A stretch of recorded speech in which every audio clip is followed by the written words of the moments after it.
नमस्कार, मैं डॉक्टर उषा शर्मा। आज हम बीए तृतीय वर्ष के हिंदी कोर्स के अंतर्गत तुलसीदास का अध्ययन करेंगे, जो MLSU विश्वविद्यालय उदयपुर के पाठ्यक्रम में सम्मिलित है। तुलसीदास राम भक्त कवियों में अनन्यतम है। इन्होंने दशरथ पुत्र राम को अपना उपास्य देव स्वीकार किया।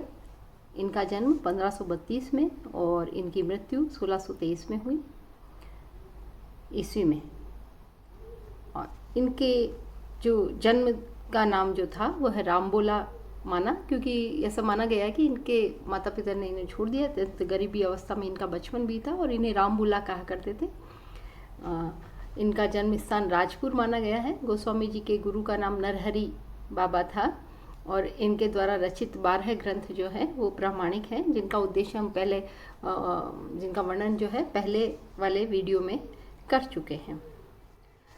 इनकी प्रमुख पुस्तक रामचरितमानस है और हम आज अध्ययन करते हैं इनके बालकांड के जो पद हैं उनका।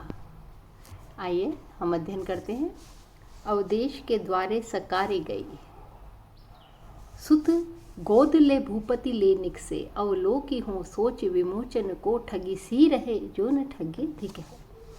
उक्त पंक्तियाँ एक सखी दूसरी सखी से कहती है और राम का अत्यंत सुंदर रूप जो है उनका, उस रूप को देखकर वह अभिभूत हो गई और वह कहती है, हे सखी, मैंने जब किसी कार्य विशेष से अवध के राजा दशरथ के यहाँ गई मैं, और वहाँ मैंने वहाँ पर देखा कि महाराज अपने पुत्र को गोदी में लेकर खड़े हैं। उस बालक को जो समस्त सोचों का विमोचन करने वाले हैं, उसको देखकर मैं ठगी सी रह गई। इतना सुंदर उनका रूप है कि मैं अपने आप को भी भूल गई। मेरी दृष्टि में जो उस बालक का स्वरूप है, उसे मोहित न होकर, वे जो उनके सौंदर्य पर मोहित न हो, ऐसे लोगों को धिक्कार है। वह बाल स्वरूप मन को अति रंजित करने वाला और आनंद प्रदान करने वाला है। उसके नयन अंजन से रंजित है, जो खंजन पक्षी के बच्चा जो होता है खंजन पक्षी का, उसकी आंखों के समान है। हे सखी, वे नयन ऐसे प्रतीत होते हैं जैसे चंद्रमा के भीतर दो समान गुणधर्म वाले नवीन नीले रंग के कमल खिले। हे सजनी, सखी में सम नील उभे यानी दो, उभय जो है नीले रंग के जो दो कमल है, सरोरु है ना, नवनील सरोरु है, नीले रंग के सरोरु जो है कमल, वो खिले हुए हैं।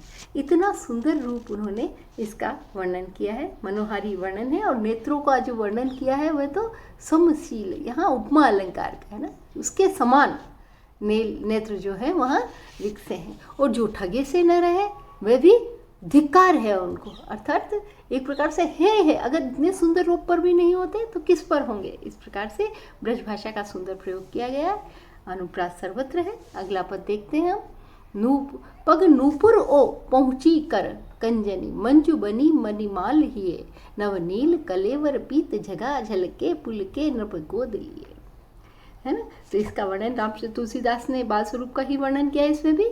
और उस बालक के पैरों में जो घुंघरू बंधे हुए हैं वे इतने सुंदर लग रहे हैं कि, तथा कमल रूपी हाथों में पहुँची पहनी रखी है। कमल रूपी जो सुंदर हाथ है उनके, उसके अंदर उन्होंने पहुँची पहन रखी है। उनके गले में मणियों की माला है ना। उनके गले के अंदर नवनील कलेवर पीत झगा झलके पुलके नृप गोद लिए, वो अपने गोदी में ले रखे हैं। पीली झंकुली उन्होंने पहन रखी है और राजा ने उनको गोदी में ले रखा है। वो इतने सुंदर लग रहे, वो नील कलेवर है ना, कलेवर नया नया नीले रंग का उनका शरीर है, उसके ऊपर पीले रंग का झबला पहना हुआ है, अत्यंत सुंदर दिखाई दे। और अरविंद सो आनन, उनका मुख कैसा है, अरविंद के समान। रूप मकरंद, रूप जो है उसके रस, अरविंद कमल का जो रस होता है वह उससे सुंदर, वह उनके जो रूप है। आनंदित लोचन भृंग पिए, ऐसा लगता है कि भौरे उनका सौंदर्य, कमल का जो है सौंदर्य पी रहे हैं, उसके समान उनके जो नेत्र है वो भ्रमर के समान अत्यंत ही सुंदर उनके नेत्र दिखाई दे रहे हैं। और राजा उनको आनंदित आनंदित है ना, उनको गोदी में लिए हुए अत्यंत आनंदित हो रहे हैं। आगे तुलसीदास कह रहे हैं, नेत्र रूपी भौरे मानो कमल है ना, तो उसका मकरंद पी रहे हैं। तुलसीदास राम के ऐसे सुंदर स्वरूप को देखकर आनंद प्राप्त करने के भाव से व्यंजना करते हुए कहते हैं कि यदि मन में ऐसे बालक का ध्यान न आया तो जगत में जीवन ही बेकार है ना।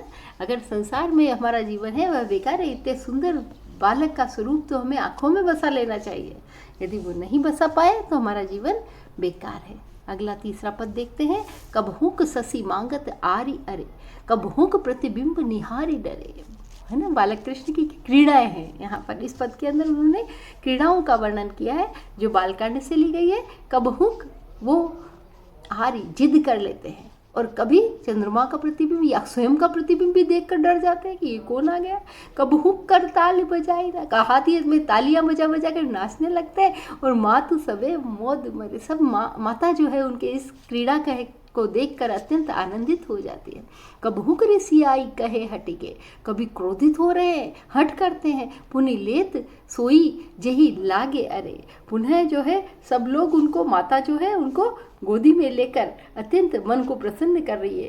कैकेयी सुमित्रा कौशल्या उनको गोद में ले लेकर खुश हो रही है।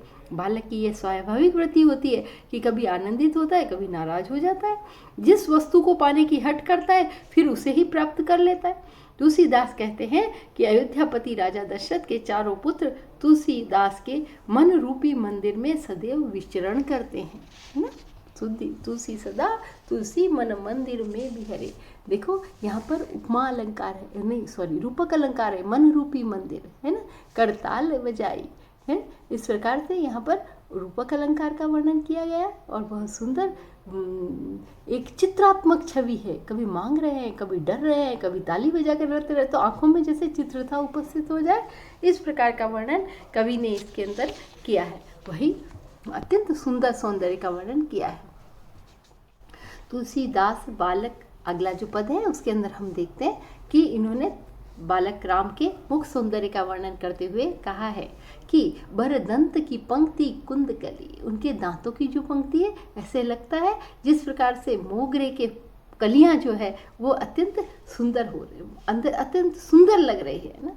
तो मोगरे की कली के समान सुंदर उनके दांत लिखे। चपला चमके घन बीच जगे, छवि मोती न माल अमोलन की। वे हंसते हुए कहते हैं कि हम हंसते हुए जब दिखते हैं तो कैसे लगते हैं, पल्लव रूपी लाल लाल होठों के खुलने पर, पल्लव लाल होठ जब खुलते हैं तो उसके बीच में से वो मोगरे की कलियां एकदम खुलकर खिल जाती है, तो अत्यंत ही सुंदर लगते हैं।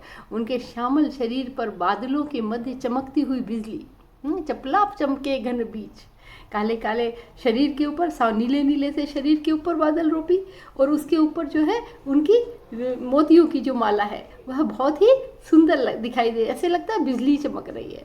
और कभी मैं मुँह के ऊपर लटकते हुए घुंघराले बालों पर, गालों पर, जो गतिमान कुंडलों पर और तुतलाकर बोलने के शब्दों पर, मैं न्योछावर घुंघरारी लटके मुख पर, कुंडल लोल कपोलन की, है ना, घुंघराली लटों का लटकना और कुंडल, निछावरी प्राण करे तुलसी बन जाऊं ललाई न बोलन की। ये इतने मीठे मीठे बोल बोलते हैं कि मैं तो उनके ऊपर न्योछावर ही हो जाता हूँ। तो कृष्ण के बाल रूप का वर्णन इन्होंने यहाँ किया है और मुख के सौंदर्य का वर्णन किया है। एक प्रकार से शांत रस जिसको कहते हैं ना, एक शांत रस की या वात्सल्य रस की मन के अंदर जागृति हो जाती है उसको देखकर। यहाँ उपमा और रूपक अलंकार के साथ उपमा अनुप्रास का सौंदर्य तो है ही, मुख्य सौंदर्य का वर्णन कवि ने किया है।